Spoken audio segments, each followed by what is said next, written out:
one central place where all your where all the calls get made. You sort of scatter installations across the world so that they return the when people make a call, they get the call back from the closest one of these installations, and they also use heavy caching to make sure that they're all the same. Right.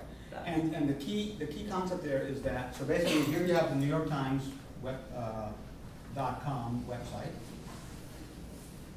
and it's, let's just say hypothetically it's one server, which it's not. And here we have the whole world. And over here we have somebody with a browser who accesses the New York Times, right?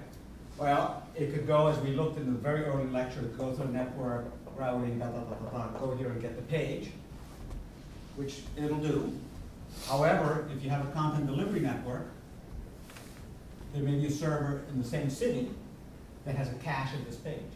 And the key characteristic of a content delivery network generally is it's not another New York Times server. It's not like Google has, Google data centers all over the world. It's more generic. It's more like a cache. So that when this particular user in Ukraine asks for the front page of the New York Times, the network asks the content delivery network, do you have the page at www.mit.com? If so, it sends HTML on its behalf. If not, it asks the New York Times, I see you, here's your URL. Will you permit me to put it in my content delivery network, yes or no? If it's yes, then from then on, anybody near this guy is going to get it. So this is again caching, but this time the caching server is geographically dispersed, because what they're trying to overcome is not only load on the New York Times server, because they can always put more servers here, and they can put a memcache server down here, but it's also geography, it's also the speed of light and routing, things like that. So that's a CDN, another term that you just get exposure to. It's kind of a specialized thing, but it's very common to use. Like Akamai? Huh? Like Akamai, exactly. Okay. I'm going to just do the last section, which is the concept of load balancing. Another way to achieve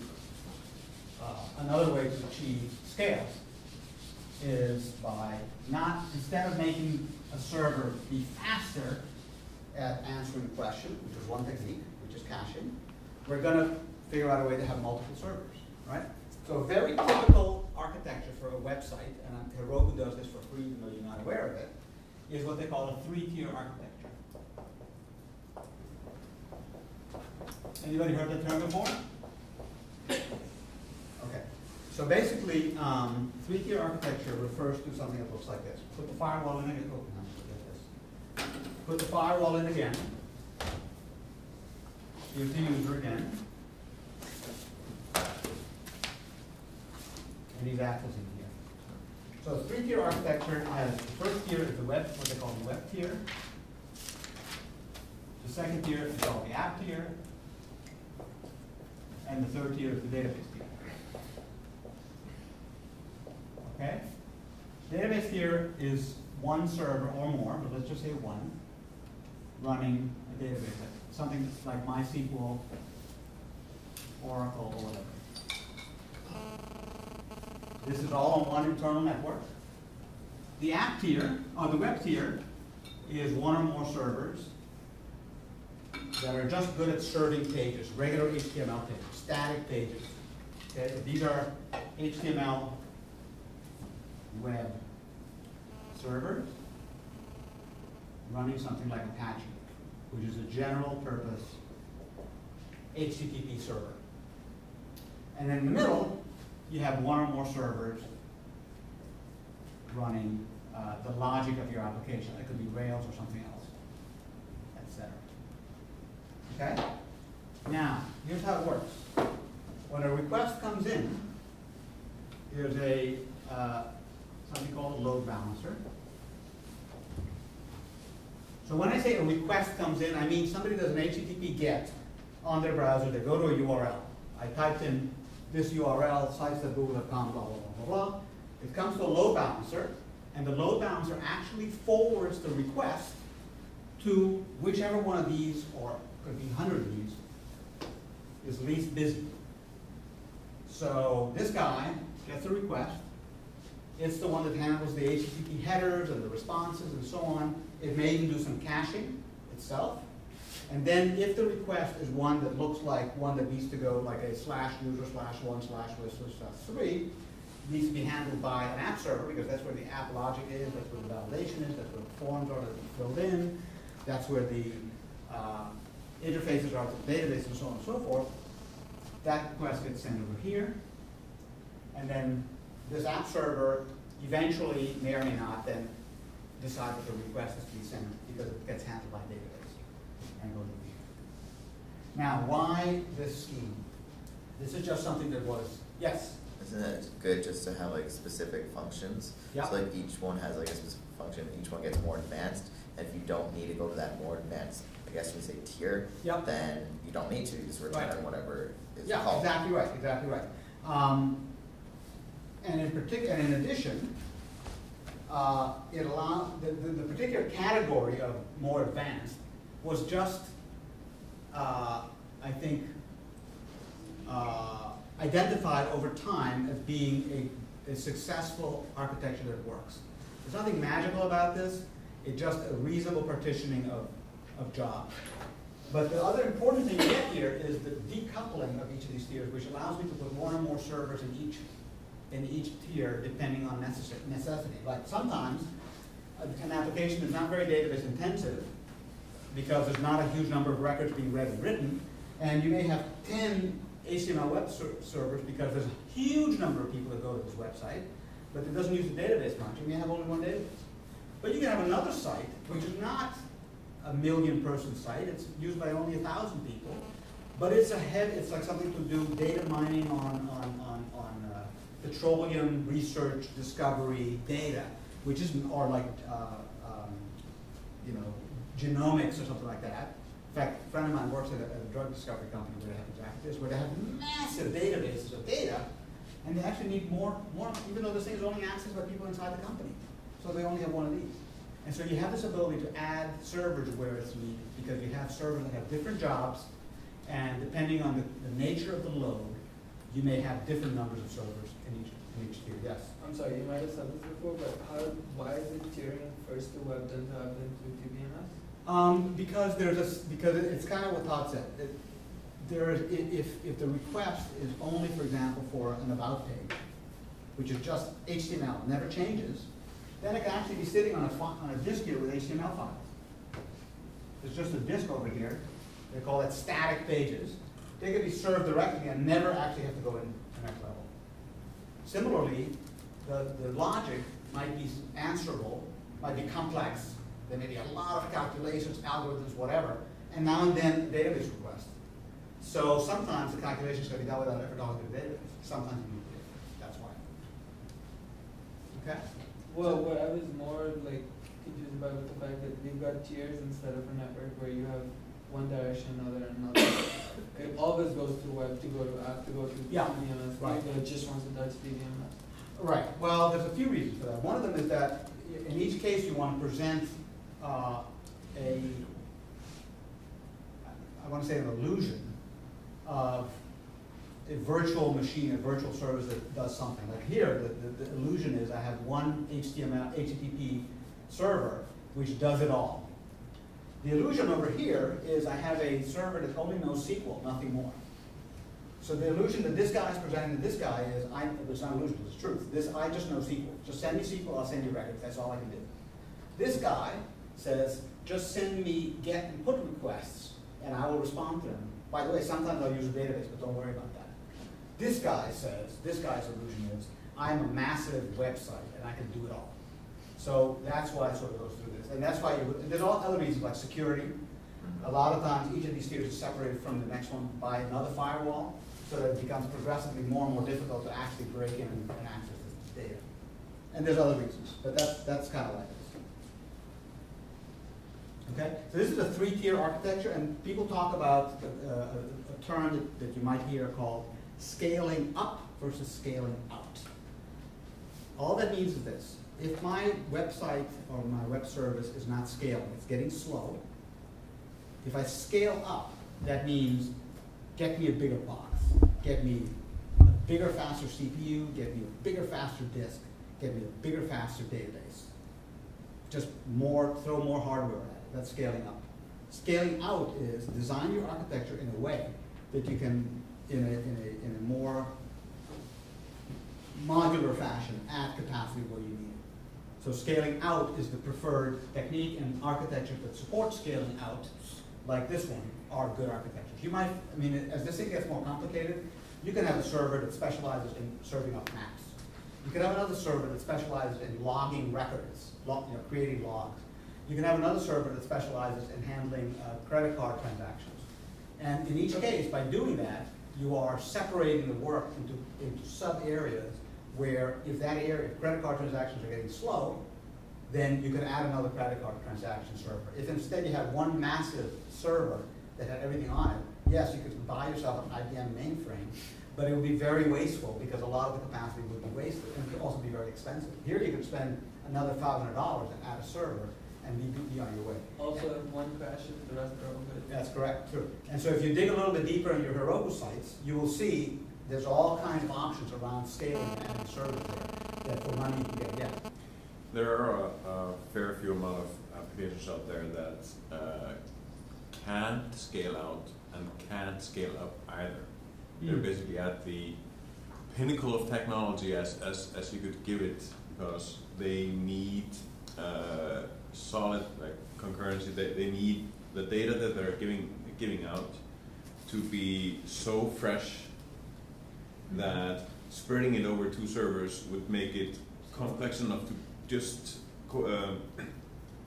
synchronize those two servers harder than actually giving out the data from one server.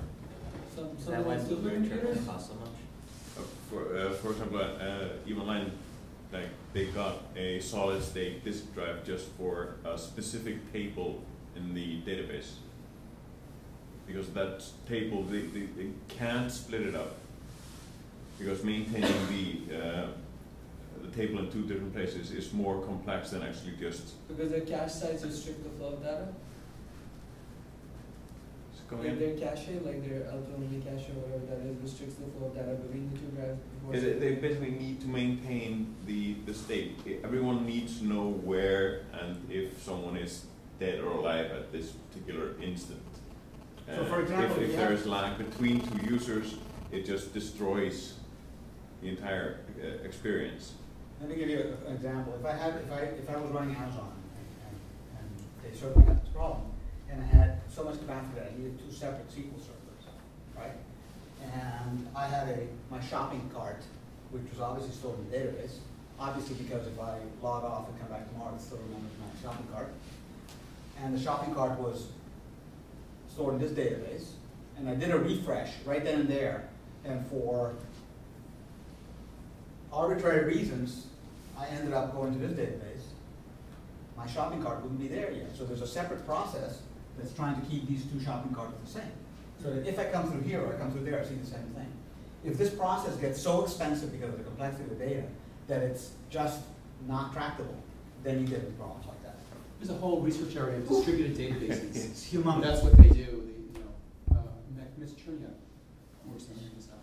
And he's the Vertica guy, right? Yeah. Yeah, so that's all of it. So anyway, so that's just a little taste of this stuff. So I'm basically going to wrap it up here, just a summary. Don't optimize too early. Measure before you optimize because your assumptions are often wrong.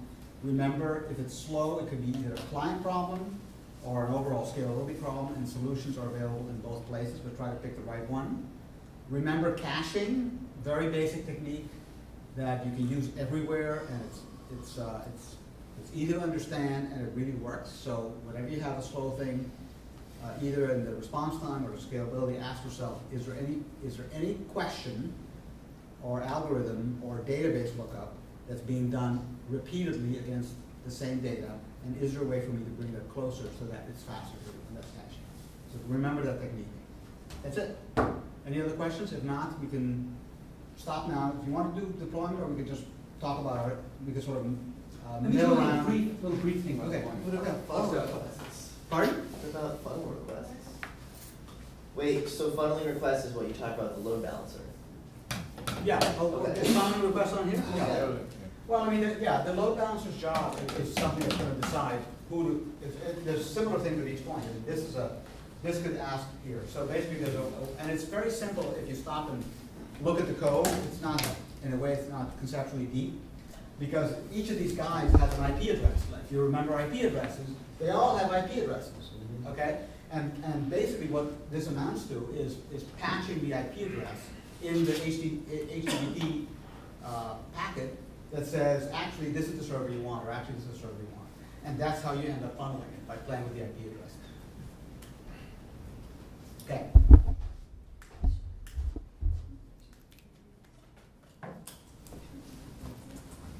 Okay, so I just wanted to quickly talk about the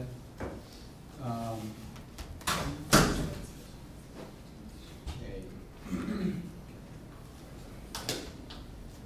Developers, developer.android.com.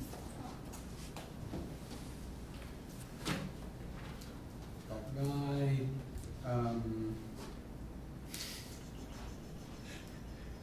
and publishing, preparing, publishing.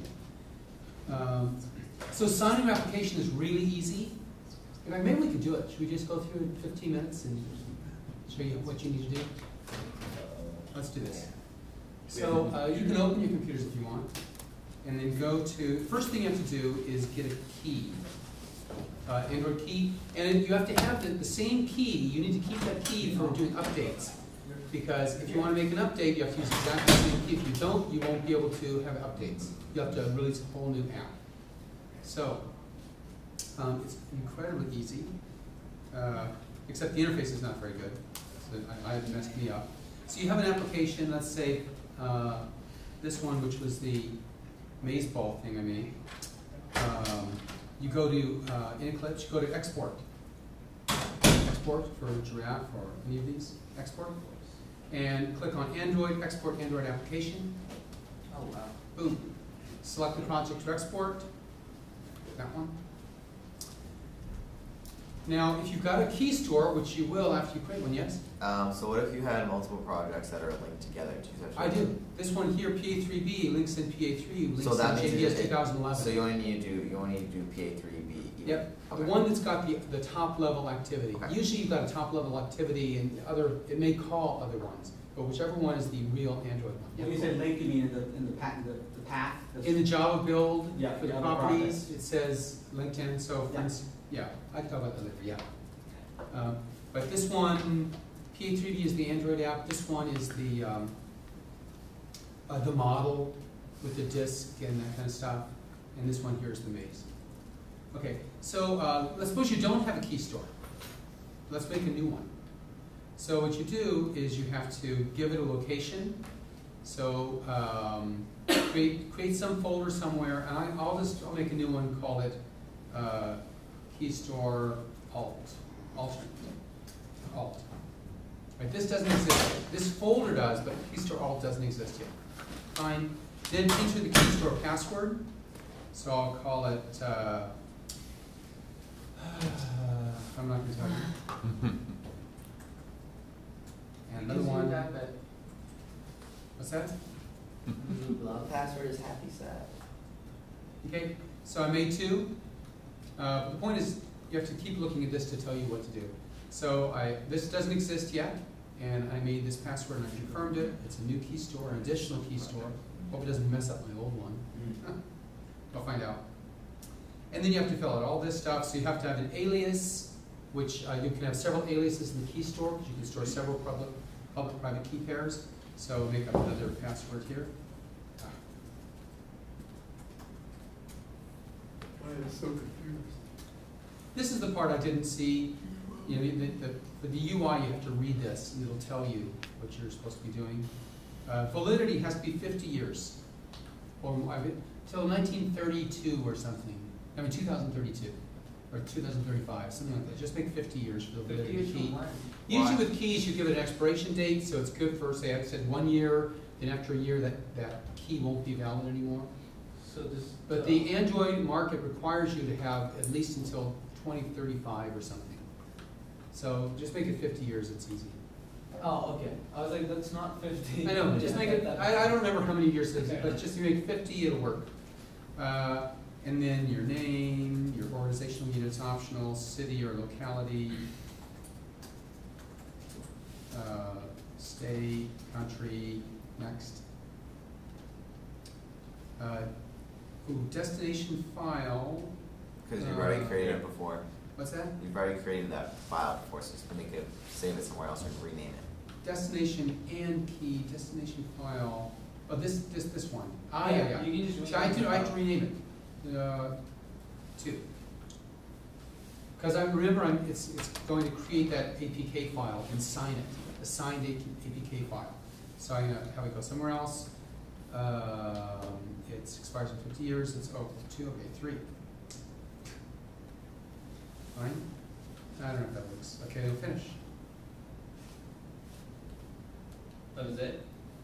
So now it's created a sign, it has made a key store for me, and it has signed the application with that key store. And if I go here to my desktop, Professor, where I put it? Yeah. Was Keystore something you had to There it download is. separately, or was always there? No, it's there, it created the key store. A key store is the public, did we talk about public-private keys?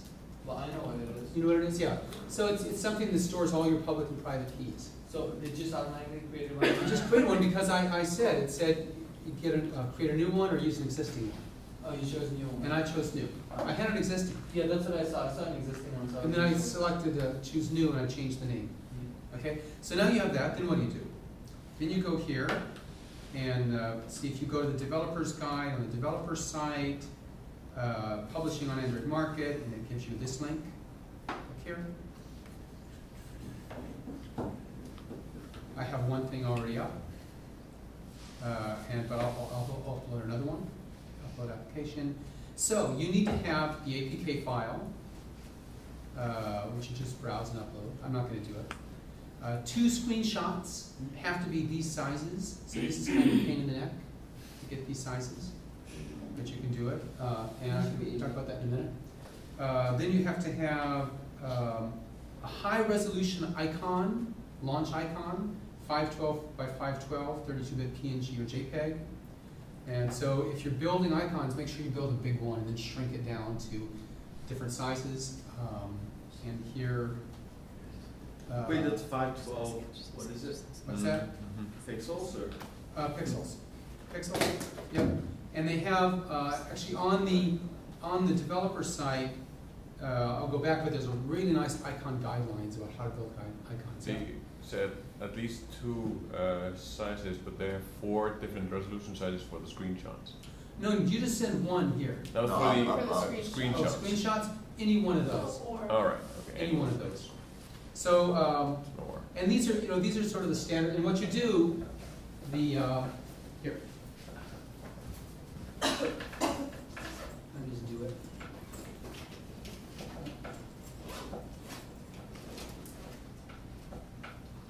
Recording or someone? No.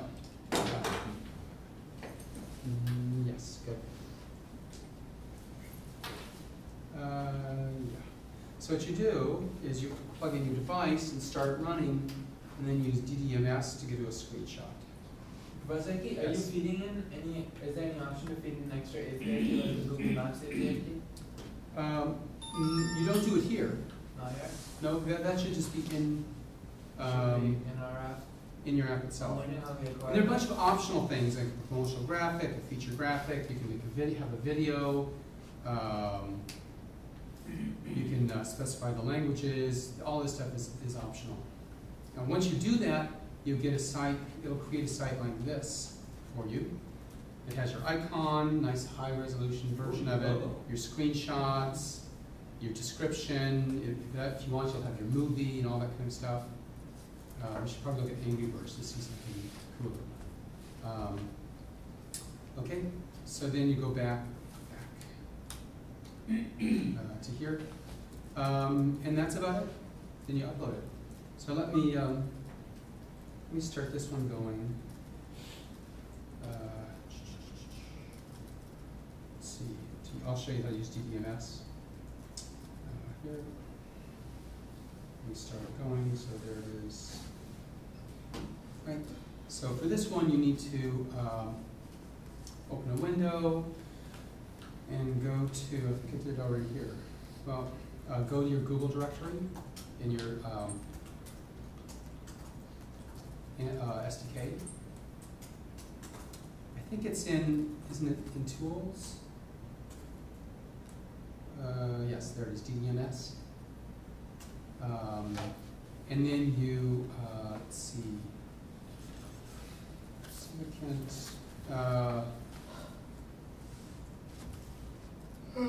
I can't remember exactly how you do that. If you launch it, it's got a graph to get Oh, you're right, that's right, just DDMS. /DDMS. Yeah. /DDMS.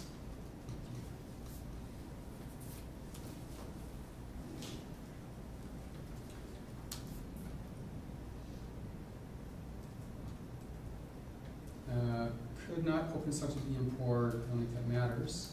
Click on this one, and then there should be a screenshot. Device, screen capture. Right? Screen capture, there it is. Save it. And it's the right size. And if you change it here, over here, and refresh, here it is. And go back, try this one, refresh.